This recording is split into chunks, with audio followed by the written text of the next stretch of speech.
오늘은 성령 강림절 후 둘째 주일입니다. 거룩하신 삼위일체 하나님께 영과 진리로 예배하겠습니다.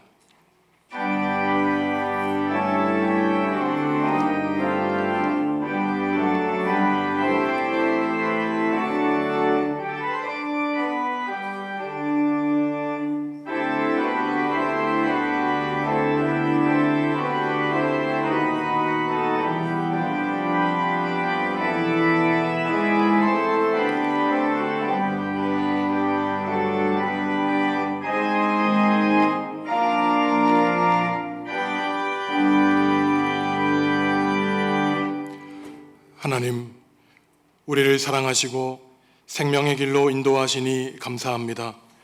오늘도 진리의 말씀과 성령의 인도하심을 따라 생명의 길을 걸어가기 원합니다.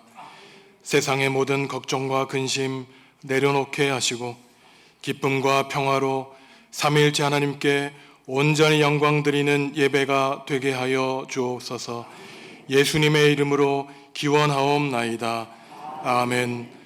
하늘에 계신 우리 아버지, 아버지의 이름을 거룩하게 하시며 아버지의 나라가 오게 하시며 아버지의 뜻이 하늘에서와 같이 땅에서도 이루어지게 하소서.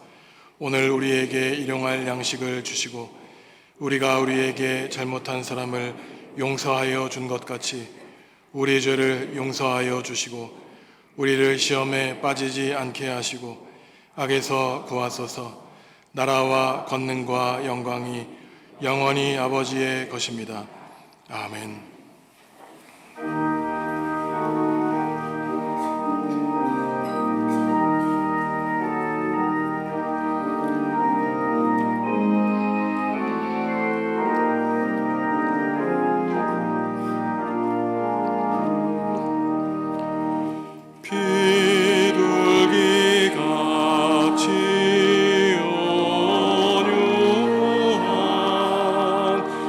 은혜의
하나님과 이웃과 피조세계 지은 죄를 고백하겠습니다.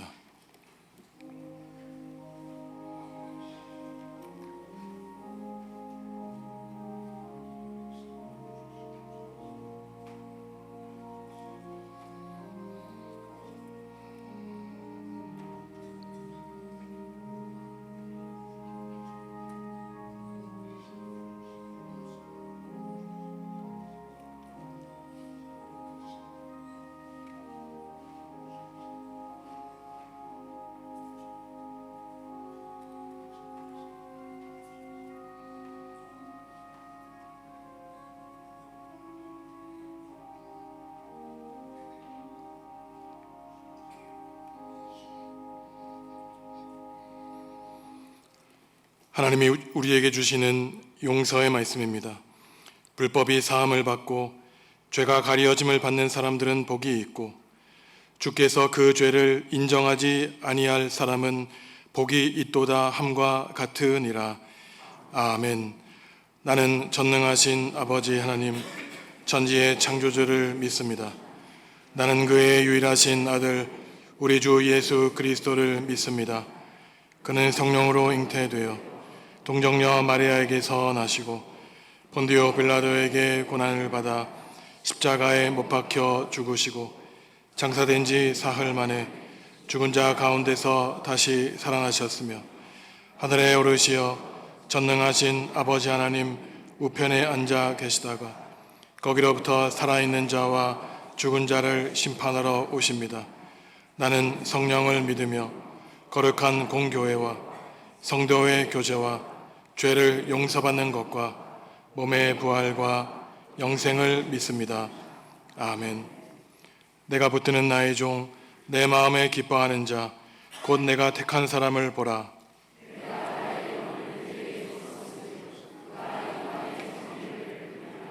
그는 외치지 아니하며 목소리를 높이지 아니하며 그 소리를 거리에 들리게 하지 아니하며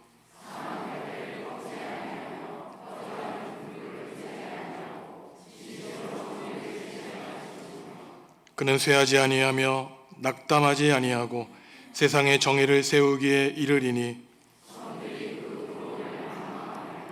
나 여호와가 의로 너를 불렀은즉 내가 내 손을 잡아 너를 보호하며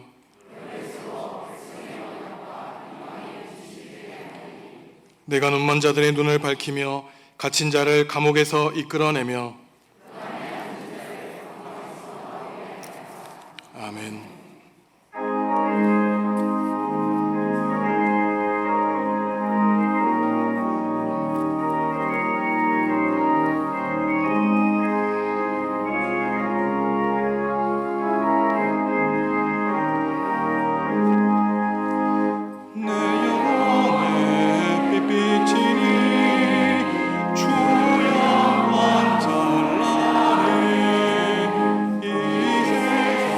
어떤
거룩하신 하나님 아버지, 감사합니다. 지난 한 주간도 험한 세상 속에서 하나님의 은혜 아래 잘 견디게 하시고 오늘 거룩한 주일을 맞이하여 하나님 앞에 나와 예배할 수 있도록 은혜 베풀어 주시니 감사합니다. 한 주간 세상에서 살면서 상처받고 지친 몸을 이끌고 이 자리에 나왔사오니 하나님, 저희의 영혼에 위로와 안식을 허락하여 주시옵소서. 하나님의 뜻대로 살겠다고 다짐하지만 부족하고 연약한 저희들, 죄의 걸림돌에 넘어질 때에 외면하지 마옵시고 불쌍히 여겨주셔서 그럼에도 불구하고 용서하여 주시옵소서. 하나님의 은혜가 아니고서는 저희가 살 길이 없음을 인정하오니 어린아이처럼 하나님 아버지만을 전적으로 의지하며 살게 하여 주시옵소서. 하나님과 다른 신을 겸하여 섬길 수 없다고 말씀하셨듯이 오직 하나님 한 분만이 유일하신 우리의 구원자이심을 믿고 죽는 날까지 믿음을 지키며 승리하는 삶을 살게 하여 주시옵소서. 어느새 다섯째 달을 마무리하고 6월을 맞이하게 됩니다. 바쁘고 정신없는 시대를 살아가는 저희들에게 하나님을 만날 수 있는 경건의 시간을 허락하여 주시고 쏜살같이 빠른 시간을 아껴 하나님을 알고자 고뇌하며 기도할 수 있는 마음을 허락하여 주시옵소서. 날마다 순간순간마다 성령님의 임재를 구하며 그 권능의 힘으로 어두운 세상 속에서 하나님 나라를 체험하며 살 수 있도록 은혜를 베풀어 주시옵소서.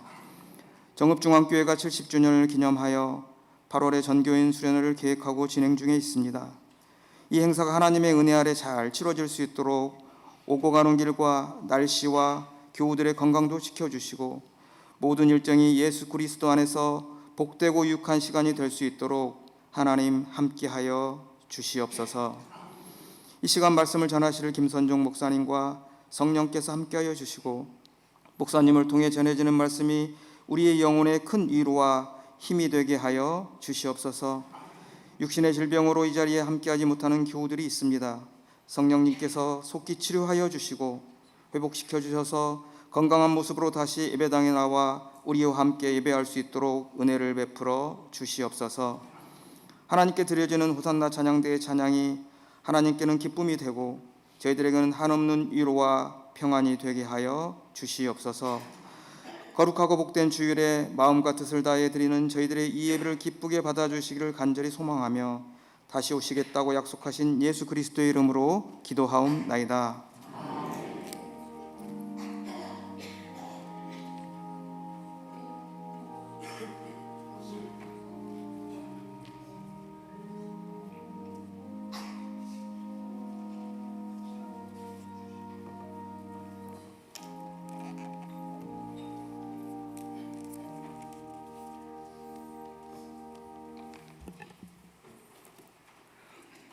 우리는 우리를 전파하는 것이 아니라 오직 그리스도 예수의 주 되신 것과 또 예수를 위하여 우리가 너희의 종 된 것을 전파함이라. 어두운 데에 빛이 비치라 말씀하셨던 그 하나님께서 예수 그리스도의 얼굴에 있는 하나님의 영광을 아는 빛을 우리 마음에 비추셨느니라. 우리가 이 보배를 질그릇에 가졌으니 이는 심히 큰 능력은 하나님께 있고 우리에게 있지 아니함을 알게 하려 함이라. 우리가 사방으로 우겨싸움을 당하여도 쌓이지 아니하며 답답한 일을 당하여도 낙심하지 아니하며 박해를 받아도 버림받지 아니하며 거꾸로 트임을 당하여도 망하지 아니하고 우리가 항상 예수의 죽음을 몸에 짊어짐은 예수의 생명이 또한 우리 몸에 나타나게 하려 함이라. 우리가 살아있는 자가 항상 예수를 위하여 죽음에 넘겨짐은 예수의 생명이 또한 우리 죽을 육체에 나타나게 하려 함이라. 그런즉 사망은 우리 안에서 역사하고 생명은 너희 안에서 역사하느니라. 아멘.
합창대 찬양 감사합니다.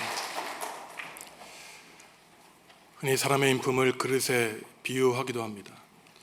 이해심이 많고 마음이 넓고 배울 만한 점이 많은 사람을 큰 그릇과 같다고 말하죠. 우리가 흔히 하는 대기만성이라는 말도 사실은 그릇 기자를 써서 큰 그릇을 만들기 위해서는 수많은 사람들의 시간과 정성과 노력이 필요하다는 것입니다. 큰 인물이 되려면 많은 수고가 필요하다는 것이죠. 이와 달리 작은 일에 집착하고 베풀 줄 모르며 포용력이 없는 사람을 가리켜 참 그릇이 작다고 말합니다. 그릇에는 크기에도 차이가 있는가 하면 모양에도 차이가 있고 그 쓰임새에도 차이가 있죠. 제 집무실에도 컵잔이 있는데 제가 이상하게 손이 가는 컵잔이 있습니다. 그냥 투박하게 생기고 편하게 사용하기 쉬운 잔이 손에 가지 왠지 그림이 멋있고 무엇인가 커피와 차가 묻으면 안 될 것 같은 그러한 잔에는 손이 가지 않습니다. 서양의 왕실에서 사용한 그릇이 왕실의 권위를 드러내기 위해서 음식물을 담는 데 사용되기보다는 일반 백성들을 억압하고 자신들의 힘을 과시하는 데 제작되었다고 하면은 전통적으로 우리나라에서 제작한 이 백자와 청자는 참으로 기품이 있고 단순하면서도 단아하고 고상한 분위기를 자아냅니다. 왕실에서 사용하는 멋진 그릇이 있었는가 하면은 평민들은 사실 모양보다는 그 쓰임새에 관심이 있었죠. 밥그릇을 담는 밥그릇이 있고 또한 반찬을 담는 종기가 있고 국을 담는 국그릇이 있었습니다. 아무리 그 그릇이 멋있고 화려해도 그 용도가 좋지 않으면은 아무런 소용이 없다는 것을 알 수 있죠. 그리스에 위치한 고린도 교회에 보내는 편지에서 바울은 자신의 인생을, 자신의 삶의 모습을 흙으로 만들어진 질그릇에 비유하고 있습니다. 바울이 자신을 질그릇으로 묘사한 데에는 신학적으로 이론적으로는 하나님이 흙으로 사람을 만드시고 그 코에 생기를 불어넣었다고 하는 창세기 1장, 2장에 근거하고 있지만 바울의 인생을 질그릇과 같다고 할 때 오늘 우리가 읽은 고린도후서 4장을 깊이 읽어보면은 왜 그가 자신의 인생을 깨질 수밖에 없는 연약한 흙그릇, 질그릇에 비유하였는지 그의 고통과 고뇌가 드러나고 있는 것이죠. 질그릇은 멋진 그릇이 아닙니다. 흙을 빚어 만든 그릇이죠. 멋진 도자기처럼 그 위에 유향을 발라가지고 번질번질하게 만든 것이 아니라 참으로 뚜박하고 우리의 손에서 떨어지면 금방이라도 깨지기 쉬운 연약한 그릇입니다. 그가 살아가면서 고린도 교회를 개척하고 선교하면서 수많은 교인들을 만나면서 그가 겪었던 여러 인생의 고통과 고뇌가 바로 질그릇, 흙그릇이라고 하는 그 한마디 낱말에 그 인생 전체가 묘사되어 있는 것이죠. 고린도 교회는 바울이 3번에 걸쳐 유럽과 아시아에 선교여행을 하면서 여러 교회를 세울 때 2번째로 그리스에 방문하여 개척한 교회입니다. 바울은 한 교회에 머물러서 목회할 수 없었고 여러 지역과 교회를 방문하면서 순회 설교를 했기 때문에 어쩔 수 없이 그가 교회를 비울 수밖에 없을 때에는 교회에 때로는 크고 작은 문제가 생겼습니다. 그 사진을, 그림을, 지도를 보시면은 이 고린도라고 하는 빨간 동그라미가 된 것은 그 그리스의 수도 아테네 옆에 있는 곳으로 그리 먼 거리에 있지 않습니다. 그 다음 사진을 보시면은 이곳은 항구 도시로 우리 교우들이 지난 4월 달에 방문했던 그러한 도시이죠. 이것은 수많은 사람들이 유입되었고 상업적으로 발전한 도시였기 때문에 물질적으로는 풍요를 누렸지만 반면에 바로 그러한 이유 때문에 하나님을 멀리했던 교회였습니다. 단지 물질적인 시험과 유혹이 고린도 교회 교인들을 넘어뜨렸던 것만이 아니라 그들에게는 영적인 큰 문제가 있었습니다. 그것은 바로 유대교 출신 예수 그리스도를 고백했던 이 율법주의자들이 교회 안에 들어와 바울이 세웠던 교회를 무너뜨리고 넘어뜨렸다는 것이에요.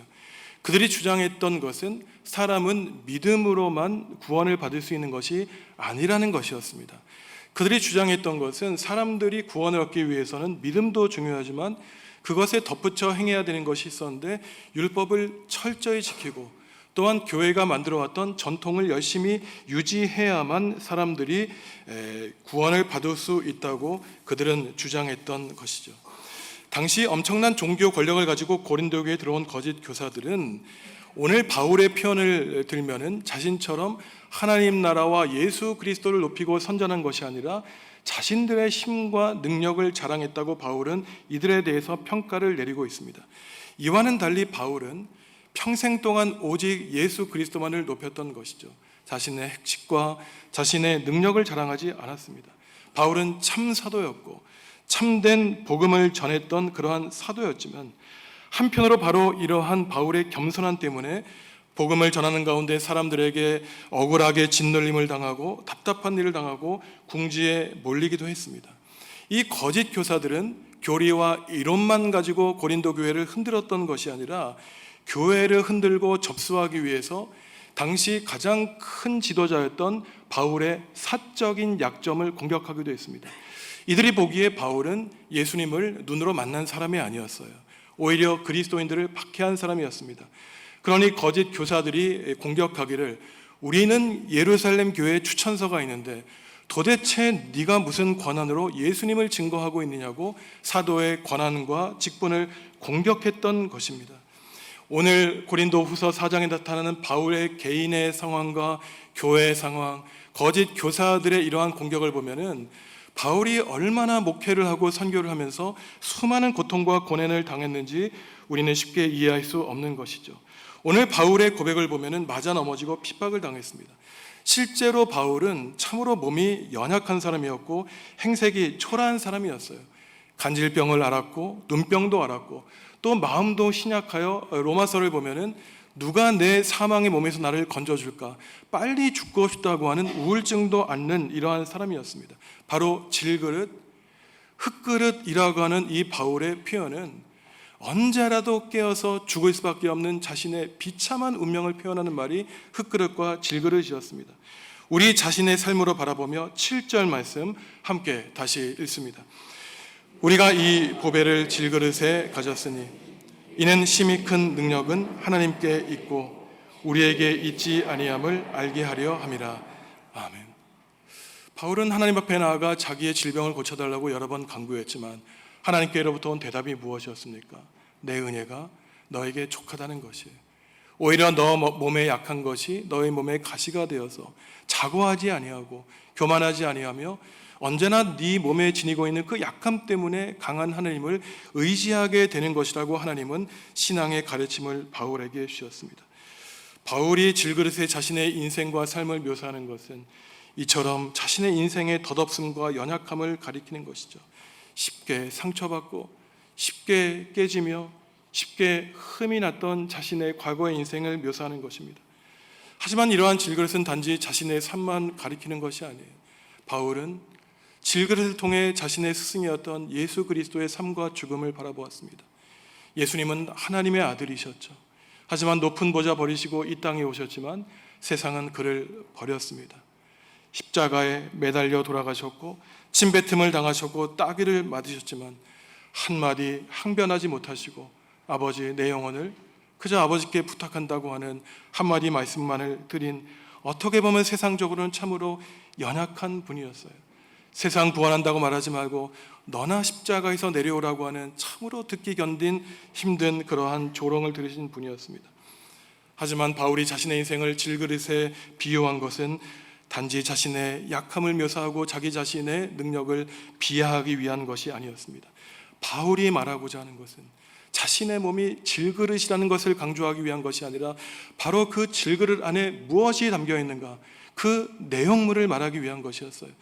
그 추한 질그릇 안에 하나님은 보물을 담아주셨다는 것입니다. 그 보물이 무엇인가요? 나를 위해 십자가 지신 예수님, 생명의 말씀인 복음, 그리고 어두운 세상에 빛으로 보내주신 그 복음의 밝은 빛이 바로 보물이라고 말하고 있습니다. 질그릇, 아무도 눈여겨보지 않아도 그 질그릇이 귀했던 이유는 바로 그 질그릇이 담고 있는 보물 때문이었던 것이에요. 내가 나된 것은 나의 능력과 힘과 내 자랑이 아니라 오직 하나님의 은혜라고 했던 이 바울의 고백이 나왔던 이유가 바로 여기에 있습니다. 질그릇이 비록 보잘것없지만 그 안에 담긴 보물이 그 그릇을 가치 있게 만드는 것이죠. 바울이 담은 이 보물은 무엇이라고 그랬습니까? 주님이었어요. 예수님의 복음이라 그랬습니다. 주님의 빛이라 그랬어요. 우리가 볼 때 우리의 이 살덩어리 참으로 보잘것없고 시간이 흘러갈수록 내 팔과 내 다리, 내 내장기관 마음에 들지 않고 병들어 나약하지만, 또한 내가 가지고 있는 조건이 세상적으로 볼 때 참으로 부끄러울 때가 많지만, 그래도 우리는 나 자신을 소중히 여길 수 있다는 것입니다. 하나님이 내 안에 계시기 때문에, 하나님이 우리 연약한 질그릇 안에 밝은 빛을 비추어 주셨기 때문에, 그래서 저와 여러분은 기억하고 살아야 됩니다. 우리의 연약한 모습에도 우리가 나 자신을 소중하게 여기고 간직할 수 있는 것은 바로 저와 여러분 안에, 우리 속사람 안에 예수 그리스도의 복음과 그 밝은 빛이 담겨 있다는 사실 때문인 것이죠. 세상을 창조하실 때 하나님은 어두움 속에 빛이 있으라고 하시고 빛을 만들어 주셨습니다. 오늘 사도 바울이 말할 때 바로 이 질그릇 안에, 이 어두운 그릇 안에 하나님이 빛을 비추어 주셨고 빛으로 임재하여 주시고 우리의 삶 속으로 빛으로 들어오셨다고 말씀하고 있는 것이죠. 이처럼 바울이 질그릇 안에 빛이라고 하는 보물을 담았다고 하는 것은 그저 철학적인 사고와 구약 성경 창세기에 대한 주석과 깊은 명상에서 나온 것이 아닙니다. 참으로 훌륭한 신앙인은 그저 머릿속으로 입으로 신앙을 고백하는 것이 아니라 자기의 온몸과 마음으로 예수 그리스도의 복음을 체화하고 경험한 사람이죠. 바울이 질그릇과 같은 자신의 인생에 이 빛이 들어왔다는 것은 자신의 구체적인 경험에서 나타나고 있습니다. 그날도 다메섹으로 가는 길이었죠. 예수님을 믿는 그리스도인들을 핍박하기 위해서였습니다. 하늘에서 눈을 멀게 하는 큰 섬광에 내려오지 않았습니까? 사울아 사울아 네가 왜 나를 박해하느냐, 예수님의 음성이 들렸죠. 바울은 눈이 멀게 되었습니다. 하지만 며칠 지난 후 예수 그리스도의 은혜로 바울은 눈을 뜨게 되었던 것이에요. 그에게 빛은 생명의 빛이었지만 오늘 하루라도 자신의 눈을 멀게 할 수 있는 무시무시한 하나님의 능력이었던 것입니다. 바로 질그릇과 같은 바울의 연약한 몸에 우울증을 앓고 수많은 인생의 고통과 고난을 당하고 있던 이 바울의 질그릇에 하나님은 빛을 담아주셨던 것입니다. 빛을 비추게 하셨을 뿐만 아니라 빛이 되게 하셨고 그 빛을, 하나님의 영광을 비추게 한 분이 바로 하나님 아버지였던 것입니다. 그러니 복음의 능력되게 하는 것은 그 복음을 담고 있는 질그릇이 아니라 하나님의 말씀 자체라고 바울 사도는 말하고 있는 것이죠. 이 사실을 아는 예수님의 제자들은 오직 하나님을 의지하여 맡겨진 일을 잘 감당하는 것입니다. 비록 능력이 없어도, 비록 초라하고 나의 부족한 조건과 능력을 보고 실망하지 아니하고 그저 그러할 때일수록 나와 함께 하시는 하나님만을 바라보고 계신 것이죠.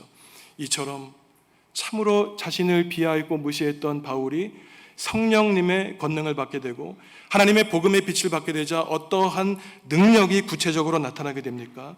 세 번역으로 8절과 9절 말씀 함께 읽습니다. 우리는 사방으로 죄어들어도 움츠러들지 않으며 답답한 일을 당해도 낙심하지 않으며 박해를 당해도 버림받지 않으며 거꾸로 엎드림을 당해도 망하지 않습니다. 누가 한 말입니까? 바울의 말이에요. 너무 답답했다는 것입니다. 내 인생이 희망으로 가득 차서 참으로 하나님께 기쁘고 감사의 고백을 했다는 것이 아니라 한숨 쉬며 가슴을 쳐도 이 답답한 내 인생 어떻게 할 줄 몰랐다는 것이에요. 사방을 보니 천군 천사가 나를 지켜준 것이 아니라 수많은 사람들이 모두가 나를 공격했다는 것이에요. 낙심할 수밖에 없었다는 것이죠. 박해를 받았다는 것입니다. 거꾸로 엎드림을 받았다는 것이에요. 다른 서신서를 보면은 풍랑을 만났습니다. 섬에 난파되었어요. 수없이 많은 매질을 받았습니다. 왜? 하나님 때문에, 하나님의 복음을 전하다가. 하지만 바울이 이처럼 모진 고난과 고통을 이겨낸 비결이 있습니다. 사방에서 공격을 받아도 움츠러들지 않았죠. 왜 그렇습니까? 질그릇 안에 하나님을 모시고 있기 때문에. 답답한 일을 만나도 절망하지 않았어요. 내 마음속에 있는 예수님의 십자가의 고통과 그 고난이 바로 부활과 영생의 능력이 되었다는 것을 바울은 알았기 때문입니다. 박해와 핍박을 당해도 그는 버림받지 않고 하나님께 사용된다는 사실을 알았어요. 여기서 핍박에 해당하는 그리스어는 참으로 잔인한 낱말입니다. 사냥꾼이 사냥개가 입을 벌리고 날카로운 이빨을 가지고 토끼를 쫓아오는 모습이에요. 바울이 그랬다는 것입니다. 하루도 평안할 날이 없었어요. 온통 적대자들 뿐이었습니다. 비난을 들었어요. 욕을 먹었습니다. 언제가 내가 돌 맞아 죽을까 걱정했던 사람이 바울이었어요. 하지만 참았고 견디며 이겨낼 수 있었던 비결이 무엇이었을까요? 하루라도 땅에 떨어지면 깨질 수밖에 없는 연약한 질그릇이었지만 하나님이 나를 지켜주시고 나를 어루만져 주셨고 그 질그릇을 만들어 주신 분도 하나님이었기 때문에 오히려 약하기 때문에 우리를 불쌍히 여겨주시고 오히려 불쌍하기 때문에 우리를 긍휼히 여겨주시는 하나님을 믿고 의지했기 때문에 바울은 오늘도 넘어지고 쓰러지고 좌절했지만 결국은 예수님의 길을 묵묵히 따라갔던 승리자였던 것입니다. 이처럼 하나님의 능력이 약한 질그릇을 통해 나타내요. 그래서 바울이 한 유명한 말, 내가 자랑하되 나의 약함을 자랑하겠다고 하죠. 사람이 자신의 약점을 공격하면 본능으로 자신의 강점으로 항변하지 않습니까? 하지만 바울은 오히려 자신의 약점을 다 노출시켰습니다. 자기가 가지고 있었던 학식, 배경, 자신의 혈통, 배설물과 같이 여겼다고 바울은 말하고 있죠. 거짓 교사들처럼 자신의 강점을 부각시켰던 것이 아니라 오히려 약한 자신을 통해 드러나시고자 하는 예수 그리스도의 능력을 자랑했던 것입니다. 오늘 고린도후서 4장 10절과 12절에 무엇이라고 합니까? 바울은 항상 예수의 죽음을 짊어졌다고 말합니다. 사망이 자신 안에서 역사한다고 말하고 있어요. 참 이상하죠. 우리 같으면 생명이 우리 안에서 역사한다고 말할 것 같은데 사망이 자신 안에서 역사한다는 것입니다. 무슨 뜻일까요? 바울의 놀라운 신앙의 고백이 담겨 있습니다.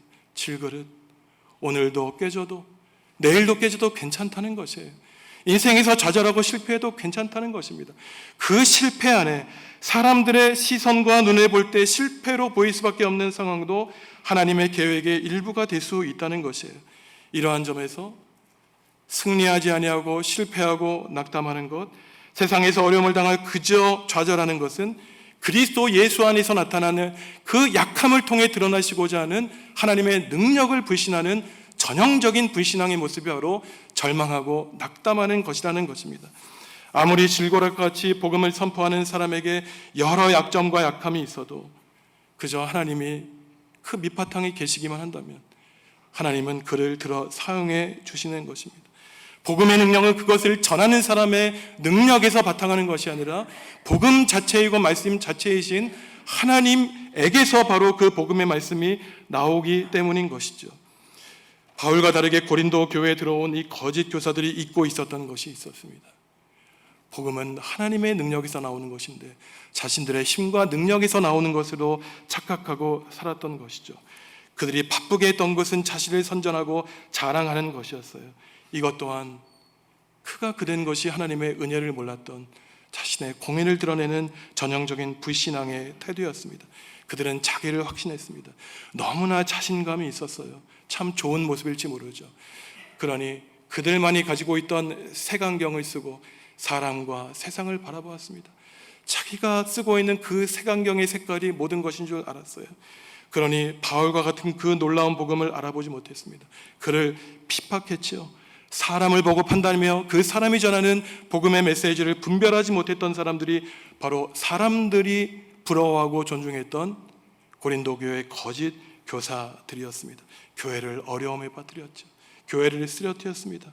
교회 역사에 2000년이 흐르고 영원토록 그들은 부끄러운 이름으로 이름을 남기고 있는 것이죠.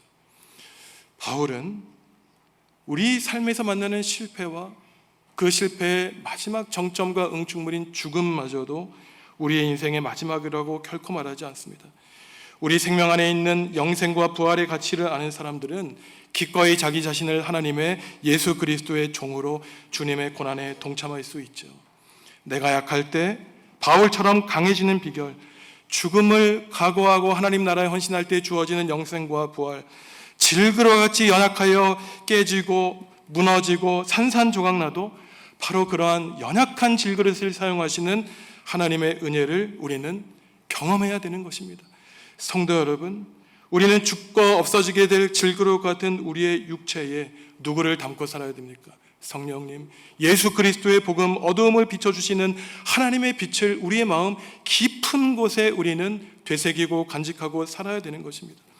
오늘 말씀을 통해 우리가 깨달은 것이 있죠. 예수 그리스도를 믿고 그분의 종이 된다는 것이 무엇을 뜻합니까? 사람들에게 우겨쌈을 당하고 모진 핍박과 고난을 받아도 어떻게 그들에게 대응할 수 있겠습니까? 의미 있고 보람 있는 삶을 살기 위해 우리는 성령님이 주시는 지혜를 어떻게 얻을 수 있겠습니까? 첫째로 그 비결은 우리는 언제라도 깨질 수밖에 없는 약한 질그릇과 같은 존재라는 사실을 하나님께 고백해야 되는 것입니다. 하지만 우리의 인생의 가치와 존재의 이유는 내 보잘것없는 내 질그릇이 아니라 나의 보잘것없는 인생에 부어주시는 성령님의 은혜와 빛 대신 하나님이 우리 안에 담겨 있기에 우리는 우리 자신을 소중하게 여길 수 있다는 것이죠. 그러니 우리가 인생을 살아가면서 아무리 어려운 공격과 핍박을 당하고 모진 고통을 당해도 우리가 참고 견뎌낼 수 있는 것은 우리 마음속에 계신 분은 바로 그러한 연약한 나를 위해 십자가에서 달려 돌아가신 예수님이라는 한 가지 사실 때문입니다. 성도 여러분, 이 시간 우리가 함께 결단하고 기도했으면 좋겠습니다. 주님, 질그릇과 같은 우리 연약한 인생에 예수 그리스도의 복음을 보물로 담아주시니 참으로 감사를 드립니다. 흙으로 빚어진 연약한 인생이기에 언제라도 깨질 수밖에 없는 불쌍한 존재이지만 우리 연약한 모습 가운데 하나님의 능력을 드러내기 위하는 하나님의 은총만을 바라보며 견디고 승리하겠습니다. 사방에 우겨쌈을 당하고 나를 힘들게 하는 수많은 사람들이 있더라도 절망하지 않고 저 멀리 계신 하나님이 아니라 내 마음속에 계셔서 나를 어루만져 주시고 위로하여 주시며 나를 격려해 주시는 성령 하나님을 모시고 살겠습니다. 하나님 죄송합니다.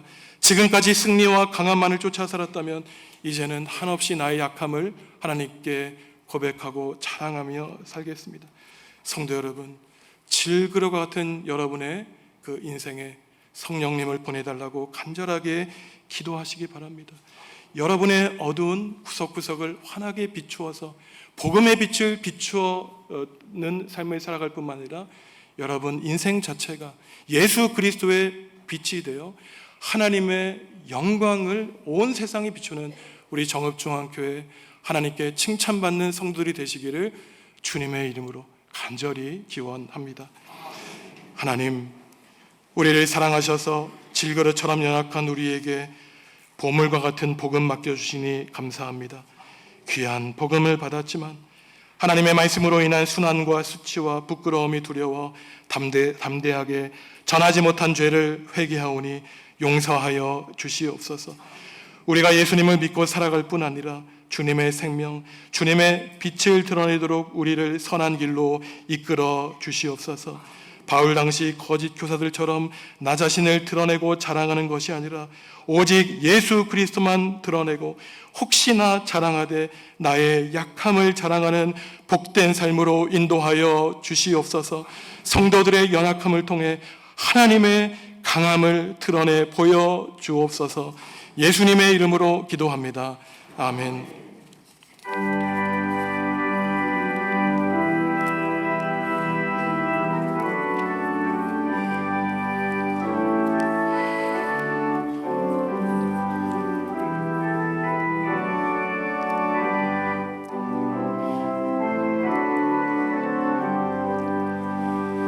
주 안에 있는 나에게 단 근심이 있으랴.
성도 여러분, 주님이 우리에게 물으십니다. 내가 누구를 보낼까? 누가 우리를 대신하여 갈 것인가?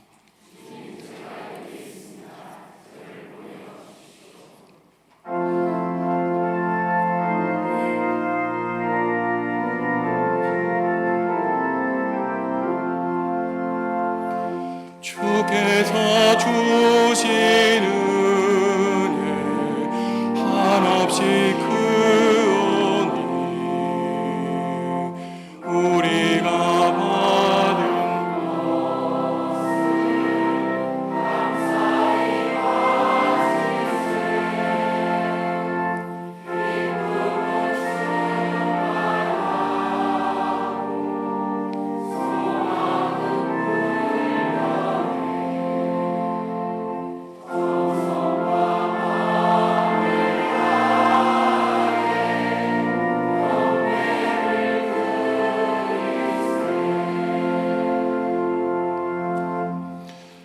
하나님 참 감사합니다. 질그릇 같은 연약한 인생 하나님이 친히 빚어주시고 하나님을 알고 주님으로 고백하게 하실 뿐만 아니라 오늘 거룩한 주님의 전에 나와 하나님을 찬양하고 기도하며 예배하게 하시니 감사를 드립니다. 하나님, 모든 사람들이 영원히 살 것 같고 이 예배가 영원할 것 같지만 어쩌면 오늘이 마지막일 수도 있는 이 예배 가운데 하나님 성령으로 임재하여 주시옵소서. 우리를 만나 주시옵소서. 하나님께 기도하며 간구하는 가운데 우리의 기도가 하나도 땅에 떨어지지 않고 하나님께 상달되게 하여 주시옵소서. 연약한 질그릇과 같이 쓰러지고 넘어지며 실패하는 우리에게, 바로 그러한 우리에게 성령님을 보내주셔서 하나님을 알게 하시고 살아갈 용기와 능력 주시니 감사를 드립니다. 예배하는 이 시간 겸손한 마음으로 우리의 약함을 자랑하며 오직 주님께 영광 올려드리오니 우리 예배를 기쁘게 받아 주시옵소서. 하나님의 귀한 자녀인 정종훈 집사님과 김순영 집사님, 또한 김민아 성도를 우리와 함께 믿음의 길을 걷게 하시니 감사합니다. 이들의 삶과 가정에 주님이 친히 동행하여 주시고 일터에 복을 내려 주셔서 하나님을 믿는 신실한 사람으로 성장하게 하여 주시옵소서. 이들을 인도한 김태준 장로님과 이은성 교우에게 성령님의 권능을 주셔서 하나님의 복음을 땅끝까지 전하는 전도자의 삶을 살아가게 하여 주시기를 원합니다. 어제 전선호의 어린이 대회에서 우리 자녀들이 믿음을 고백하고 표현하는 여러 활동을 통하여 하나님께 영광 돌리게 하시니 감사합니다.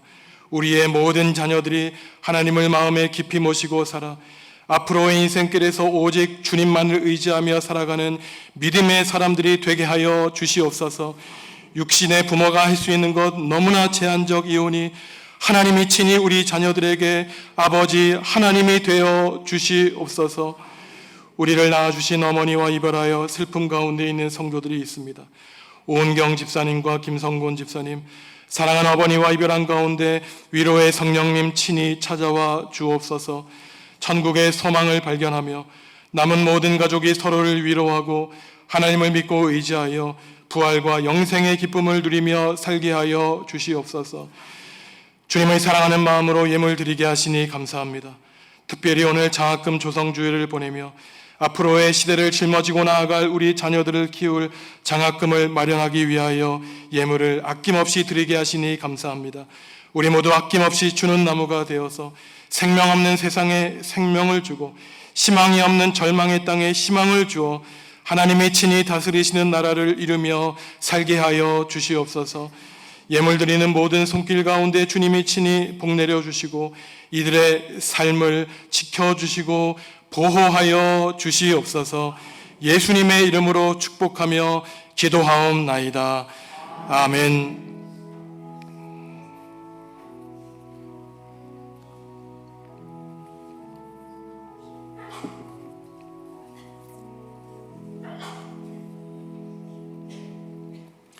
주님의 평화가 성도 여러분과 함께 하시기를 바랍니다.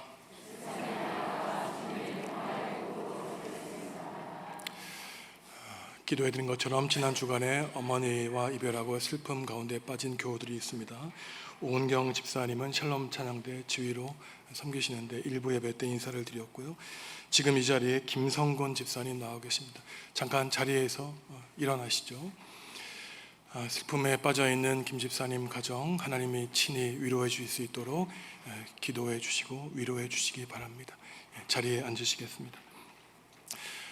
지금도 본당 지하 겟세마네에서 예배하고 계신 분들이 계신데요. 가능하시면은 예배당에 올라오셔서 예배에 참여하시면 좋겠습니다. 그리고 1층과 2층 가급적 말씀의 사모하는 마음으로 앞자리부터 채워주시면은 조금 늦게 오신 분들이 지하에 내려가지 않고 우리와 함께 예배 드릴 수 있겠습니다. 오늘 오후 4시에 남선교회 안수 집사회에서 수목 전지 작업을 행합니다. 우리 교회 환경을 깨끗이 해서 거룩한 예배당으로서 하나님의 전을 유지하도록 하는데 최선을 다하겠습니다. 다음 주일 2부 예배 후에 겟세마네에서 전교인 수련회를 위한 준비위원회 회의가 있습니다. 함께 기도하고 이제 일정을 점점 더 구체적으로 다듬고 있고요. 이제 인원을 거의 확정했습니다. 이제 중요한 것들이 방배정을 하고 또한 후원에 관한 문제가 있는데 다음 주에 회의를 거치고 그 다음 주에 제가 광고해 드리도록 하겠습니다.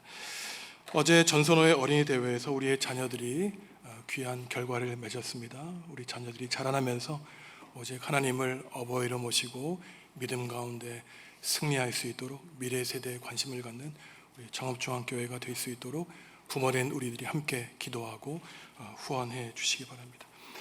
질그릇과 같은 연약한 인생입니다. 한 주 동안 살아가실 때 마음속에 오직 복음을 붙잡으시고 하나님 나라의 군사로 승리하시다가 다음 주에는 더욱더 밝은 모습, 희망된 모습으로 만나겠습니다. 일어나셔서 주님께 찬양하시겠습니다.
사랑하는 성도 여러분, 떨어지면 깨지는 질그릇과 같은 여러분 안에 주님의 빛이 담겨 있습니다.